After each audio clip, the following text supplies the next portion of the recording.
is this? What can this be? Is this a tower? Does it keep going up higher and higher and higher? All right, you're on. Pulp Adventure Con is coming. We're going to be there. Are you?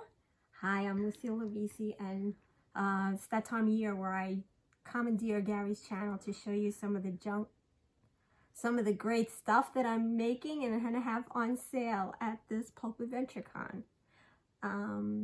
Where do we start? Start the beginning. Okay, so usually I like to have small items because a lot of things are expensive in the show, and I know when I go to a show I like to come home with something at least. So I always have these are going to be $5 ornaments. They're all hand painted ornaments. They're double-sided. This is a Nick Carter. There's all different designs. I have a shadow. I don't know if you're getting glare. A little Some bit. just little pulp covers. You have to move it a little bit. Like, yeah. All hand painted. They're all hand painted. There's, dozens of them. Different. There are dozens of them. We have that. Then next we have this. I made in the vein of those old shaker face toys. I made a shadow shaker face toy. So you pull it out of the envelope. Remember the face is a chain. And it works the same principle. You shake the face or you tap it to get the shadow's nose. Try to get that shadow schnozola. Then I have my flippy floppy bookmark notepads with a hidden tuck spot. So this is a what the heck is that? Flip up bookmark. So you would put it on your book. Say this is a book page. You would just flip it over the book page and you close it and it tells you where it is and you hold it on the end. But it's also a notepad. So you have your pen and you can make notes, and it's actually a double notepad because there's a notepad in the back. And then it flips up. And Very ingenious. You could tuck a little business card or notepad under there. And I have different designs of this, and some of them are actually made from vintage paperback book covers. So that's a real Dell book cover. Yes. Then I have these, which are all made from vintage book covers. And these are dummy books, actually. They're only covers. And there's a little booklet inside. It's a password keeper.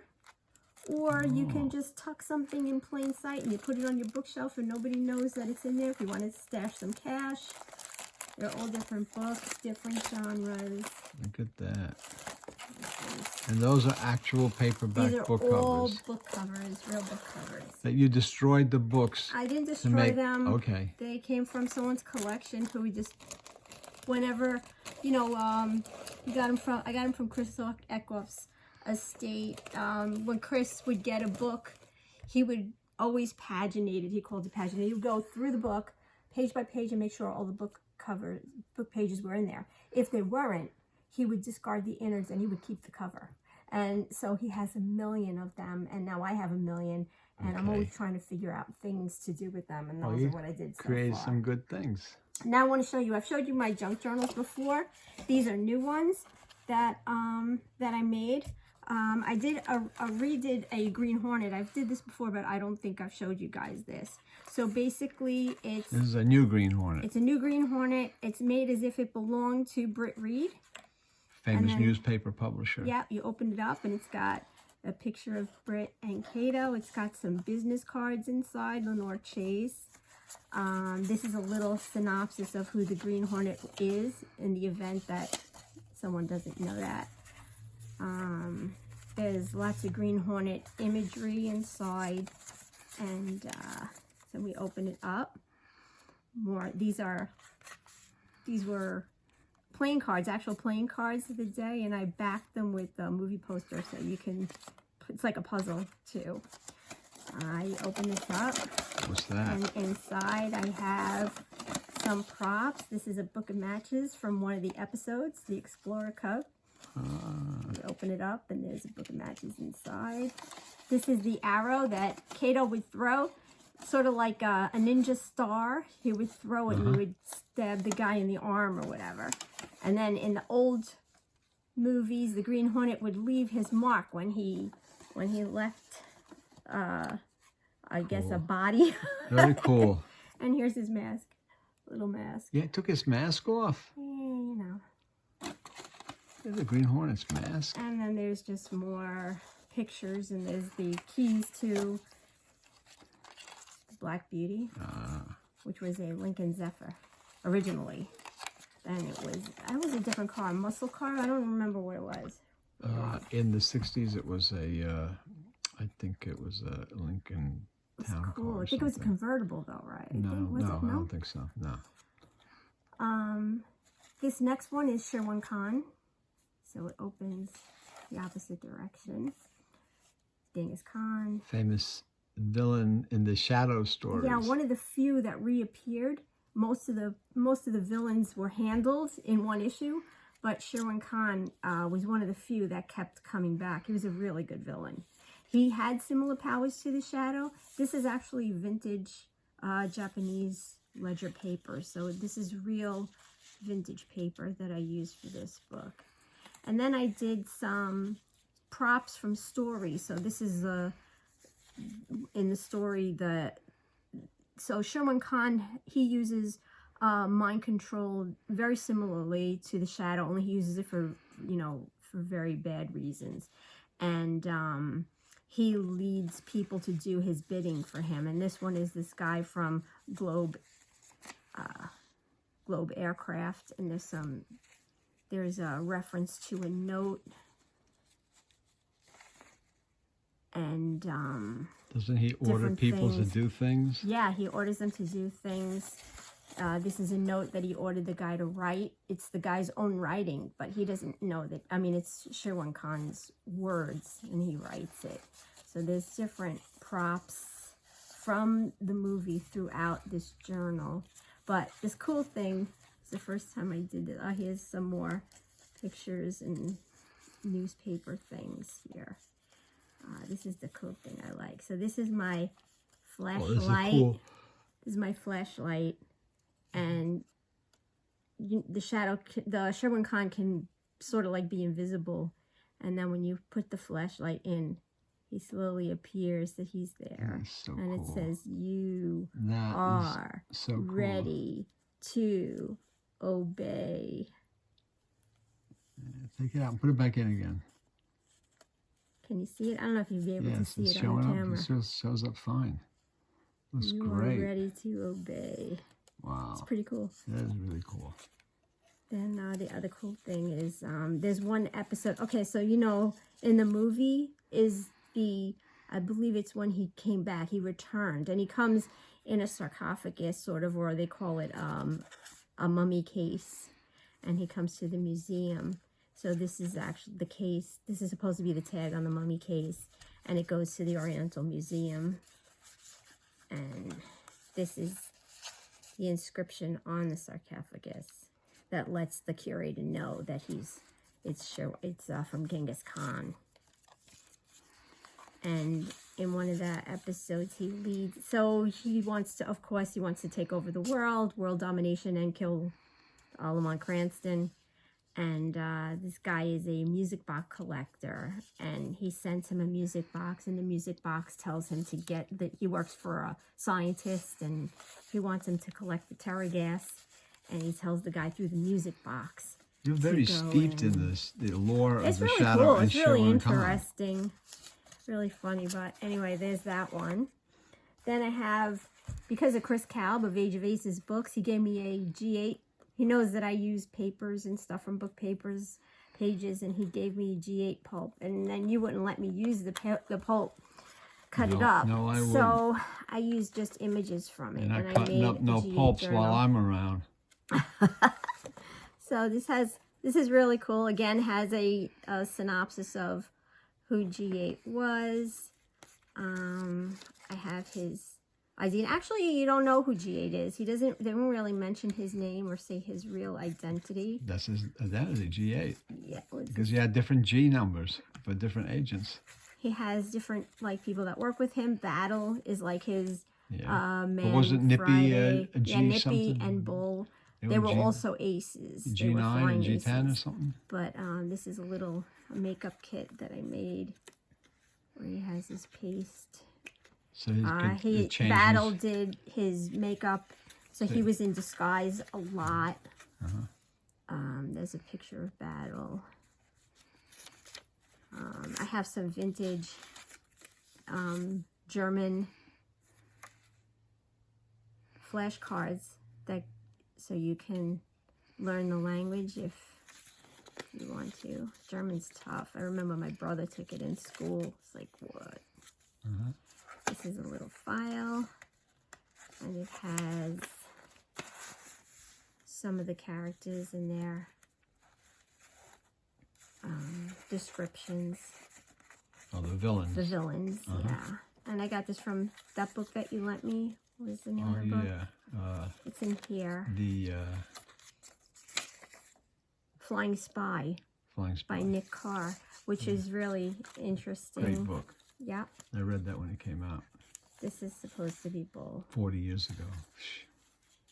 And the interesting thing about And I knew Nick Carr like Really? really well. Yeah, he's a really good guy. he loved G8. And he was a relative of John Dixon Carr. Oh, Famous, really? yeah. How come he didn't do a John Dixon Carr book? What? How come he didn't do a John Dixon Carr book?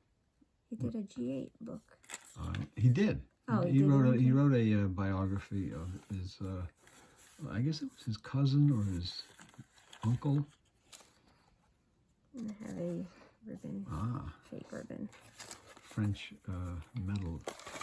And this is my favorite one. This is Margaret Brundage. Now, who was Margaret Brundage? You know, Margaret Brundage, the artist, the pulp artist. Great pulp artist from Weird Tales. Okay. This is all about her. It's interesting and tragic in so many ways. So she worked mostly in pastel. So I made this little box to go along with her journal. And it's pastels inside. So you remember that she worked in pastels. She was great. It opens up. And so interestingly enough, when you see her covers, like there's always elaborate, clothing. The women are draped beautifully. It's very fashionable. And she actually went to the Fashion Institute. She wanted to work in the fashion industry. She illustrated fashions. She went to school with Walter Disney, and that was high school. And Walt Disney. Right, he became Walt Disney. She was 6 feet tall. She was a chain smoker. She worked first for newspapers, and she drew just newspaper ads. That was her first published work was in the newspapers in Chicago.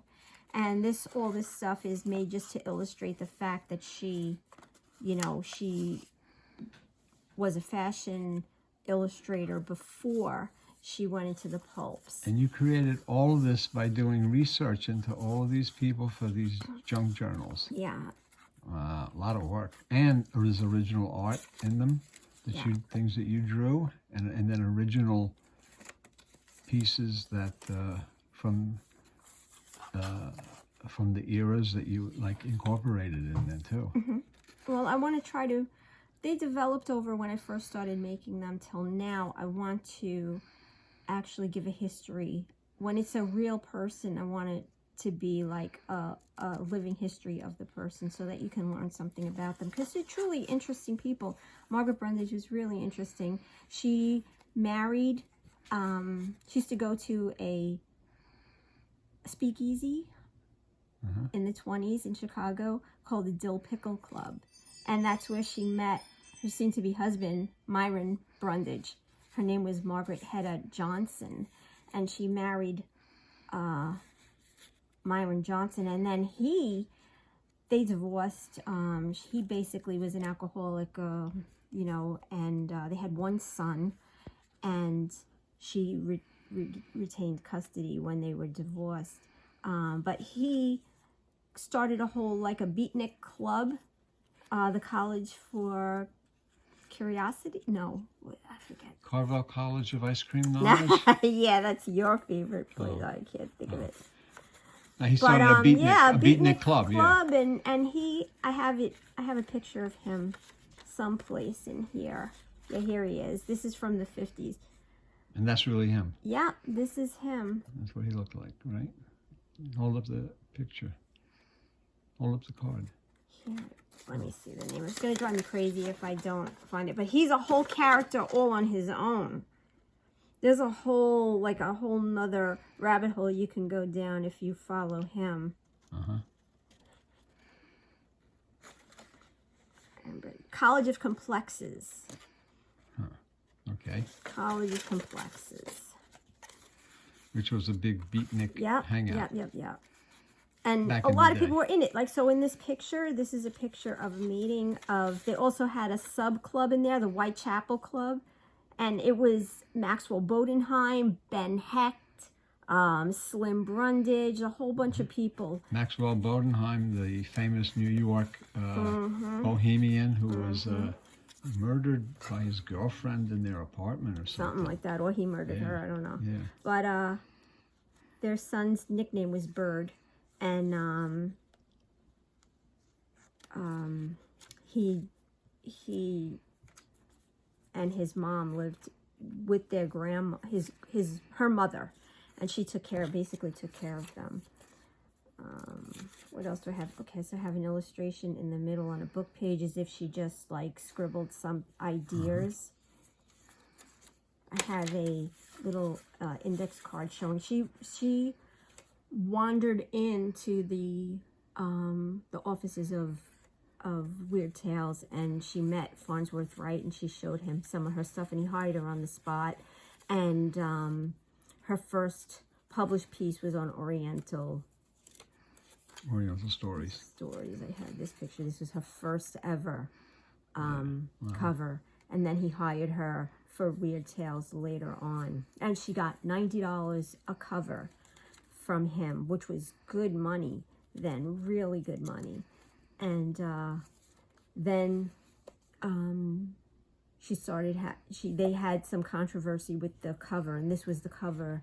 And it's funny, when she didn't give many interviews, but she did give a couple. And in this interview that I read, she spoke about how this was the most controversial cover, and this is the only magazine that's sold out on the newsstand. She said if they had another 1,000, they would have sold another 1,000 magazines. Yeah. That's how much people were outraged over it. They were outraged that they loved it. And she said that she gave them 3 choices, and this is the one they chose. So, you know, they had an opportunity. I know. Do you think the other 2 were used on? You think the other 2 were used on another issue? Probably. This talks about hearing when Robert Howard passed away or died, and how both her and Farnsworth Wright just sat around, cried all day. And she says that Robert E. Howard was one of her favorites. It was a terrible day when Howard died. Yeah. He was only 30 years old in 1936. 30 years old. Yeah. And each one of the journals will have an original illustration. I recopied certain covers. They're all different ones. This one I love. And so I just wanted to have some notes around here, just as if it was her journal. She would have scribbled in there and made some notes. And I have a vintage postcard here. And this is a postcard that I totally made up, but just to illustrate, it's addressed to L. Sprague de Camp. So apparently, de Camp did not like... So many artists loved Margaret Brundage's art and wanted her to illustrate their story. In Weird And Tales. so she says that Farnsworth Wright told her he thinks that the authors were just writing whipping scenes in their books so that she would say, oh, this is the one I want to do. And because she did a lot of covers with whips. And she's like, he thinks that they're just writing in whipping scenes so that I illustrate the cover. And she says, but I think maybe it was more to do with they got paid a little bit more when their story was the cover story. So she's like, maybe it was more than just they wanted my cover. They wanted, you know, the No, but the if you're cover if you're an story. author, you always want to have the cover story. You know, in other words, Right, your and story's putting on a the whipping cover. scene in it, ensured maybe that she would have done it. But some authors did not like them. You know, they were like Clark Ashton Smith didn't like Well, that's all right. her covers. He's exempt. And Elsbreg de Camp did not like Elsbreg de them. Camp was- And he started a rumor. He was telling people that she was like indecent because she was using her daughters as models for the covers of her books and painting them like that. And she was like, so I wrote this postcard that she would be sending to him, and it just says, I wonder if the knowledge that I do not have any daughters will stop you from spreading this rumor. And later on in life, he did admit that he that was a mistake, that she didn't have daughters. And, Yeah, so but Elsbreg it de was Camp disgusting. is also not well appreciated by But the Robert true E. Howard Robert E. people Howard did, fans, because he culturally appropriated Howard's Hyborian Would you Age be and one of Conan those and such- everything else. You know, and I mean, he did that when Howard was dead. Yeah. You know, and I don't know. So then I have inside, and I have this image. Now, this is an image that's been attributed to being Margaret Brundage, but it is not her.